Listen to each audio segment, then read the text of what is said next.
Alright, learning medical terms. So after hybrid 1B, you guys are now more familiar with what medical terms are made of and how to read them and define them.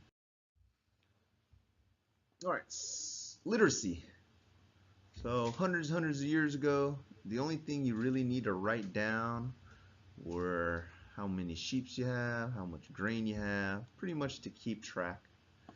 But as the years go by, we started writing things down. And most notably, Hippocrates, he started documenting all of his treatment. So he became the father of medicine because of his documentation. He looked at one symptom and tried one treatment at a time. If it worked, he wrote it down. If it didn't, he wrote that down as well. But he was the start of the scientific method. So just a depiction. Any old Greek guy, they all kind of look the same. What? Gray beard, kind of a robe-like thing.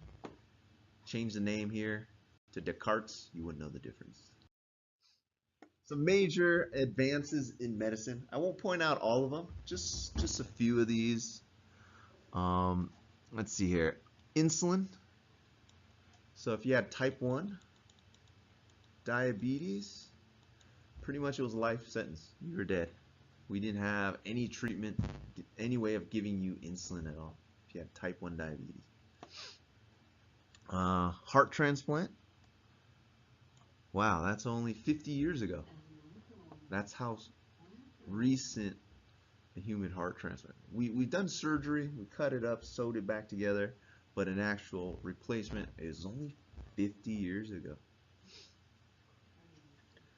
Let's see. Artificial liver transplant. That's pretty cool. So the liver's one of the part of the body that can actually regenerate. So they gave you artificial cells, and then those cells regenerate.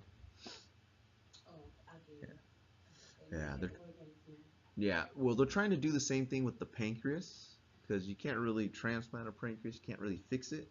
If you have any pancreatic issues, it's pretty much death.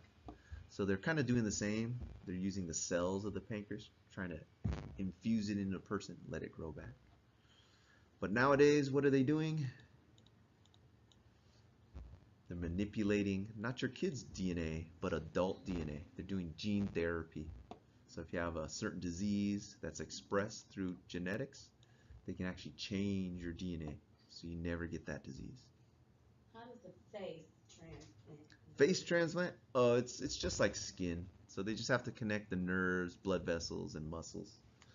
Because a lot of people will have burns, and if they try to get skin from other parts of the body to graft on the face, it usually doesn't take. So a facial transplant. What they're doing is they're using the connective tissue from the animals. So what they do is they take the tissue and they remove all of the cells and all of the DNA, because your body would reject it if it did. So it's just the connected tissue that your body will use as the scaffolding, and your own cells will penetrate it and regrow. So like if you lost an ear, but they want to make it look like an ear, right? They'll get some tissue, shape it in kind of like an ear, and then hopefully your skin and stuff will grow around it and grow through it. So that is the whole idea with stem cell treatment. Have you guys heard of it? So they don't have to use embryonic stem cells. Nowadays, they can use your own stem cells from your blood and inject it into your joint that's damaged, and then those stem cells will hopefully repair that joint. One more question, and then I'll quit. Regenikine. They're making tons of money. What's a telesurgery? Oh, tele is remote. So now we have these guys. Machine? iRobot. You ever heard of the Da Vinci? So the Da Vinci procedure is playing a video game, pretty much. The doctor's playing a video game and everything is by screen, and the patient is under the machine, and the machine has a bunch of those robotic arms doing the surgery. The doctor's playing the video game, The machine is actually doing the physical surgery. Military. So if there's battle scars, battle wounds, we can have a mobile, remote surgical center where the surgeon is safe. He's way back on base, and he's just playing a video game that's doing surgery. So that's what they mean by telesurgery. So the Da Vinci was actually created here in San Diego. And what it allows is for doctors to do very fine detail manipulations, but they don't have to use a microscope. They're just using regular instruments. Pretty cool stuff. Etymology. So that's the origin, so where words come from. So if you know it's Latin base, then you know there's certain spelling patterns. If it's ancient Greek base, you know it has certain spelling patterns. Like Rebecca. How do you spell Rebecca? Right? You can spell it the ancient Greek way, where it's kind of like more phonetic. Becca, right? Rebecca, right? So if you know the pattern, you kind of know where it comes from, the origin of the words. Like, are you Johnson or Johnson? Right? If you're from the Netherlands, you spell it with an E. In Europe, Western Europe, you spell it with S-O-N. Prefix. So tomy means to cut. So phlebotomy is to cut a vein, cut into a vein. But didn't we just have ectomy? Yeah, what is ectomy? Yeah, that's to remove. What's ostomy? That's another one. What's a tome? Right, it's just a few letters will change the meaning, so be careful. Compound words, just like medical terms, will put things together, and usually it changes or give that new word, that new compound word, a new meaning. Right? So the example they use is down and town. So down is the opposite of a town is like a city, a village. But if I say downtown San Diego, everyone knows it's going to be the gas lamp quarter, right? So it changes the meaning. It doesn't mean the opposite of up. It doesn't mean the whole town. It just means a specific part of town. And if you treat medical terms that way, it'll make it easier. Do not try to memorize everything.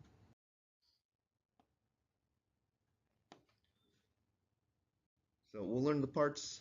Quick review of hybrid 1B, and then we'll put the words. So here's some examples. Gyne, or gyneko for women, and then the study of gynecology, the study of women. In your book, everyone turn, I believe, to page 6. Go ahead and turn to page 6. There should be a little chart there on page 6. And those are the pluralization rules. And when you want to take a word from singular form into plural form, just go down that list on page 6. Because with Latin and Greek words, we're going to pluralize them a little bit differently. Right? So most common, you guys are familiar. I got one dog. So if I have two, I add in S, right? Sometimes it ends in weird letters. Like if I got box, if I have two, it would be two boxes, right? So those are the common ones that you're familiar with, and they hold true. How about boy, toy? Do you add an S, or do you change the Y to I? Yeah. So toys, you just add an S. Boys, you just add an S. Huh. When do you change the Y to I? Huh. Sky. How do you change sky from singular to plural? Is it skies? Is that right? Skies? I thought those are skis? So what's the difference? What is an O? Vowel or consonant? K, what is that? A vowel or consonant? So if it's a consonant, you have to change the Y to I. If it's a vowel, just add the S. Right? So here is an example of Greek or Latin. Bursa. So those are the cushions in your joints, the meniscus sacs. But to pluralize it, you add in E, something you guys never done before in regular English. So just follow down that chart when you practice your pluralization. So S, we add ES, X we add ES, Z we add ES, Y, change the Y to I. Okay?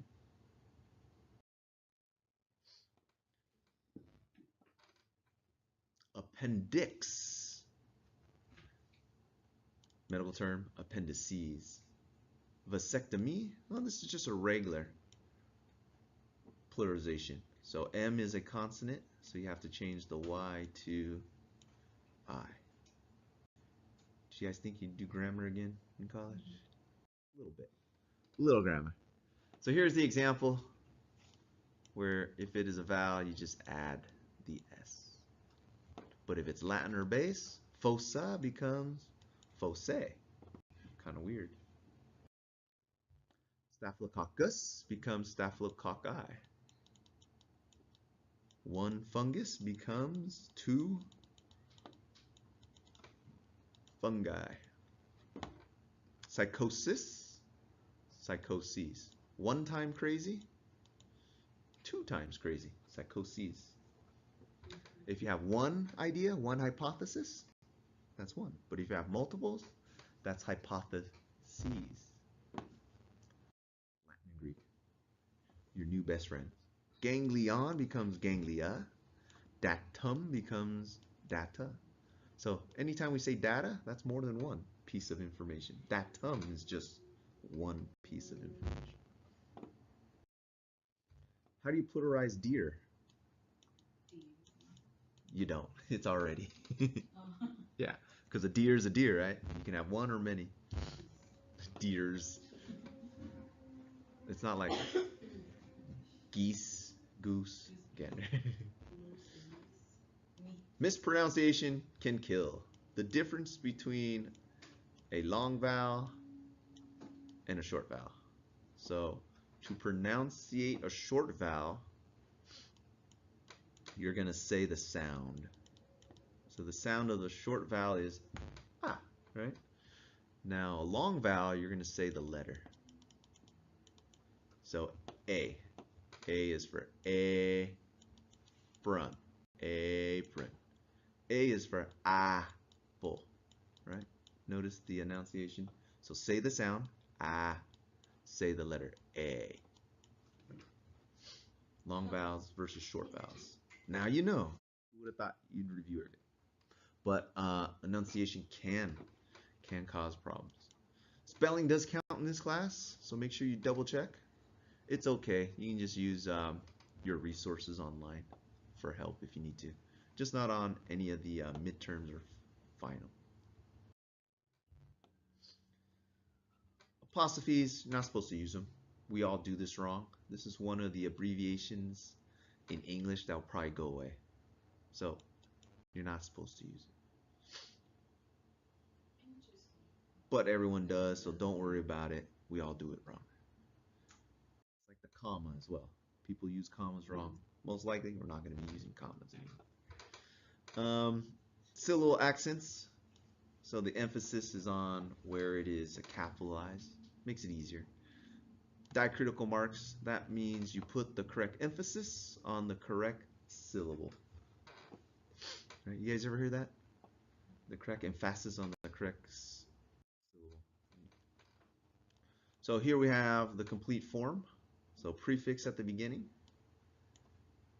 medical word root, and then combining form if you need one, and then suffix is the last thing. So these are just going to be quick review slides of what we covered already in hybrid.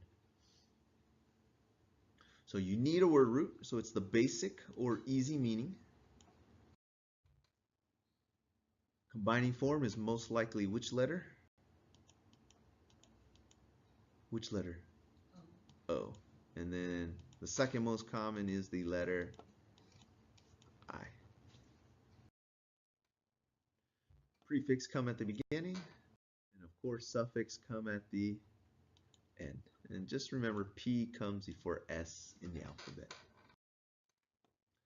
Abbreviations. There are acceptable abbreviations, and then there are non-acceptable abbreviations. One example of a non-acceptable abbreviation is this guy, CC. You must write out ml. 1 cubic centimeter is the same as 1 ml, because 2 C's might look like zeros if they're written poorly. How many wheels? CC, we don't use. Change it to ml. Little m, big L. Anytime you see CC. BID, how many wheels on a bicycle? 2, so this is going to be twice a day. TID, how many wheels on a tricycle? 3 she thinks. And then how many wheels on a quad? So this would be 3 times a day, this would be 4 times a day. TID, QID. Kind of learn the pattern. Will make it easier for you to retain it all. A couple more common abbreviations. ECG, EKG. So in Germany, they spell heart with a K. We spell it with a C, cardio. A lot of X's. They abbreviate a lot of things. So they might have history, treatment, fracture, allergies. So just make sure for your facility, everyone's on the same page.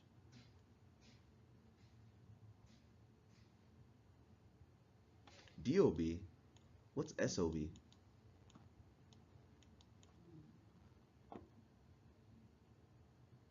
Son of a gun. Shortness of breath. A couple more here. History. HS, hour of sleep. History, this is just medical history. Micrograms, very important. You don't want to use the Greek letter mu for micrograms because it's a U with a long front tail that might look like milligram. That is a 1,000-fold error.